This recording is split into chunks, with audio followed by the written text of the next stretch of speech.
President Biden's plan to forgive $10,000 in federal student debt for most borrowers will cost the government about $400 billion, according to the Congressional Budget Office. As of the end of June, 43 million borrowers held $1.6 trillion in federal student loans.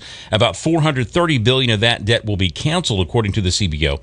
The White House responded by focusing on the agency's own assessment that its $400 billion estimate was uncertain. On the phone with us this morning is political analyst Christopher Barnard of Young Voices. Good morning, Christopher. Good morning. Thanks for having me. Well, thank you so much for being here. I guess let's start off by putting this number, $400 billion, in perspective. That's more than half the entire annual budget of the U.S. military. Can we afford that? Well, another way of putting it is it's saying it's $0.4 trillion. Mm-hmm. It's a lot of money. And right now, really what we're seeing with inflation is that spending money is actually the root cause of a lot of the problems that we're seeing today. And I don't think that adding another $400 billion or $0.4 trillion to the mix is really going to help with any of that. Now, many folks, of course, have pointed out over the last few weeks that this action from the president is really misnamed. It's not in any way a cancellation of student debt. Rather, it's spreading the debt around to those who didn't incur the debt, right?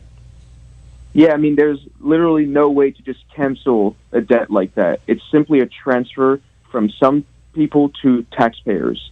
And really, if you look at the studies that have gone into this, they show that 3/4 of the benefits of this will go to the top 60% of earners. Wow. So really the bottom 40%, the lower classes and a good chunk of the middle class will be subsidizing the loans of the people that can actually afford to pay them.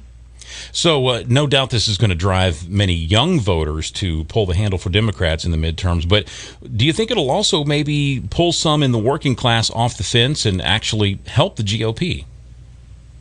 Well, I think really at the end of the day, there's an election in 2 months, and this is clearly a bribe for young people from the president, trying to shore up his base there.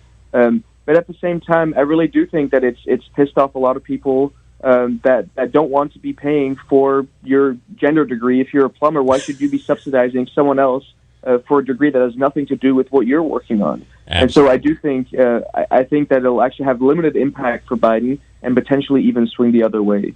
Well, absolutely, and here's hoping, I guess, for the midterms, right? Thank you so much, Christopher, for being here with us this morning. We appreciate you joining us. Of course.